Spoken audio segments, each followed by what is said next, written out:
আপনার নাম?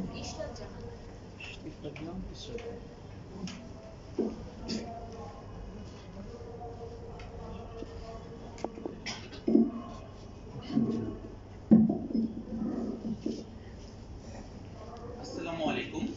এই পর্যায়ে আমাদের মাঝে প্রতারণার শিকার হওয়া একজন গার্ডিয়ানের ব্যথিত অনুভূতিগুলো ব্যক্ত করার জন্য অনুরোধ জানাচ্ছি।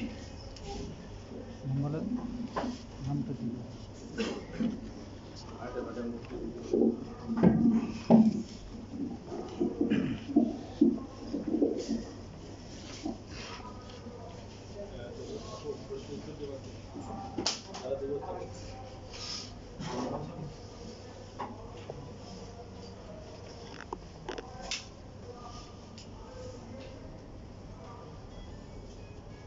বিসমিল্লাহির রহমানির রহিম। আইটি মেডিকেল কলেজ এর অসহায় এক বাবা আমি আপনাদের সম্মুখে কথা বলতে পেরে আমি নিজেকে কমপক্ষে আজকের জন্য ধন্য মনে করছি। সম্মানিত অতিথিবৃন্দ, উপস্থিত আছেন বিভিন্ন মিডিয়ার সাংবাদিক ভাই বোনেরা, যাদেরকে আমরা পাবলিক পার্লামেন্টারিয়ান বলতে পারি। প্রিয় বন্ধুগণ, আমার বাচ্চাকে আমি যখন ভর্তি পরীক্ষায় অংশগ্রহণ করাই, বুক ভরা আশা নিয়ে মেধা তালিকায় আমার বাচ্চা যখন পরীক্ষায় কৃতকার্য হয়, তখন আমার ঘরে একটি ঈদের মতন অবস্থা ছিল। আমার মনে হয় এখানে যারা উপস্থিত হয়েছেন প্রত্যেকের বাবা মা একই অবস্থা ভেবেছিলেন। শুধু তাই নয়, বাচ্চাকে একজন সেবক হিসেবে মানুষের কল্যাণে কাজ করার জন্য, ডাক্তার করার জন্য আমার বাবা আছেন। যেহেতু আমার কোনো জমি নেই, আমার বাবার জমি বিক্রি করে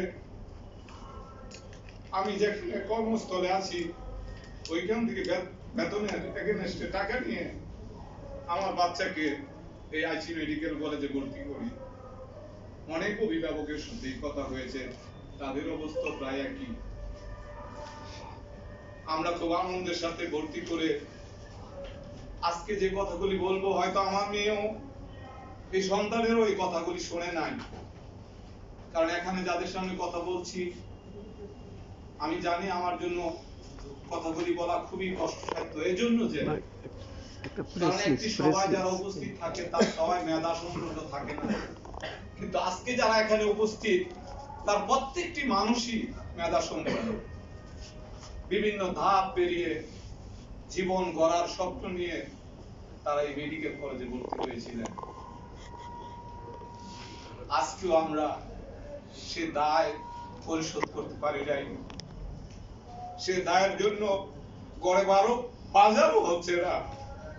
মাসে 2 মাসে যখন আমার বাচ্চা ঘরে ফিরে আসে, খুব চেষ্টা করি টাওলাত করে একটু ভালো খাবারের ব্যবস্থা করি, তারা যেন বুঝতে পারে বাবা ভালো আছে, আমার মা ভালো আছে। তাদেরকে বুঝতে দেই না।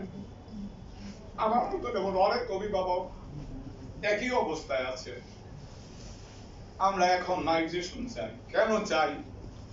ইতিমধ্যেই আমাদের বাচ্চারা যা বলেছে আপনারা শুনেছেন। তারই সাথে আমি একটি জিনিস যুক্ত করব। আমাদের হয়তো প্রশ্ন হতে পারে যে আমরা এমন একটি মেডিকেল কলেজে কেন ভর্তি করেছি। আমরা এই জন্য ভর্তি করেছি, আমাদের সমস্ত কাগজপত্র তারা আমাদের কাছ থেকে সিগনেচার নিয়েছেন, কোনো কাগজপত্রই বাদ ছিল না।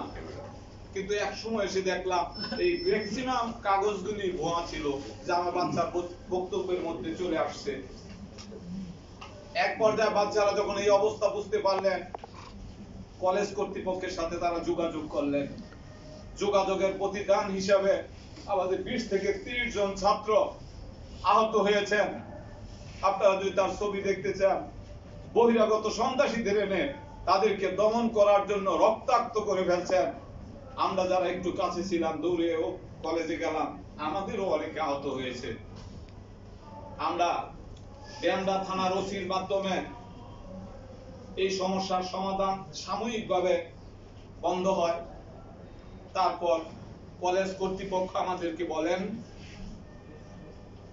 5টার মধ্যে তারা এসে আমাদের সাথে কথা বলবেন, কিন্তু অত্যন্ত দুঃখের বিষয় 5টা তো দূরের কথা, একদিনও তারা আসে নাই। আমরা বসেছিলাম ওই মেডিকেল কলেজে। পরের দিন আসলেন তিনি, এসে প্রথমে একটি কথা বলেছিলেন, আমার মাকে ভর্তি করার জন্য, একটা আইসিইউতে ভর্তি করার জন্য আমি গতকালকে আসতে পারি নাই। আমি ওনাকে প্রশ্ন করেছিলাম, ভাই আপনি একটা মেডিকেল কলেজের মালিক, আপনার একটা 250 শয্যা মেডিকেল থাকার কথা, এখানে কমপক্ষে 10টা আইসিইউ থাকার কথা, আপনার মাকে আইসিইউতে ভর্তি করার জন্য কেন আপনি কষ্ট করছেন? আপনি মেডিকেলে কেন পারছেন না? তিনি উত্তর দিতে পারেন নাই, কিন্তু একটা উত্তর দিয়েছিলেন, 3 মাসের মধ্যে আমরা আপনাদের সমস্যা সমাধানগুলি করে দেব। আমরা বলেছিলাম 3 মাস নয়, আপনাকে 6 মাস সময় দেওয়া হলো, এবং ওসি সাহেবের সমন্বয়ে একটি চুক্তি হয় মালিক পক্ষের সাথে, যে চুক্তির সাথে আমিও ছিলাম। 6 মাস সময় দেওয়া হলো ওনাকে। 6 মাস তো দূরের কথা, 1 বছর পরে আরেকটি সংবাদ পেলাম, এখন থেকে আর এই মেডিকেল কলেজে নতুন করে কোনো ছাত্র ভর্তি হতে পারবে না। তিনি আমাদের এতটুকু উপকার করেছেন। প্রিয় বন্ধুগণ, এইটুকুই শেষ নয়, পরপর আবারও দেখলাম 2024-25 শিক্ষাবর্ষের ছাত্র ভর্তি করতে পারবে না। এমন একটি মানহীন শিক্ষা প্রতিষ্ঠানে এই মেধাবী ছাত্রগুলি কোথায় যাবে, কি করবে? একটি পথ আছে, তাদেরকে যদি অন্য কোনো মেডিকেল কলেজে মাইগ্রেশন করা হয়, তাহলে এই প্রাণগুলি বেঁচে যাবে, এই সংসারগুলি বেঁচে যাবে, আমাদের আহাজারি কমে যাবে। আমি মাননীয় প্রধান উপদেষ্টা সহ সংশ্লিষ্ট যারা আছেন প্রত্যেকের কাছে আমার আপনাদের মাধ্যমে অনুরোধ, আপনারা যারা এই সংবাদটি প্রচার করবেন, তারা আমাদের কাছে থাকুন, আমাদেরকে দেখুন, আমাদের দুঃখ বুঝেন, শুনেন। শুনে আপনাদের কাছ থেকে যদি কাজগুলি করা হয়, হয়তো আমার এই কান্না প্রধান উপদেষ্টার কাছে পৌঁছবে না, পৌঁছাতে পারলে আপনারা পৌঁছাতে পারবেন।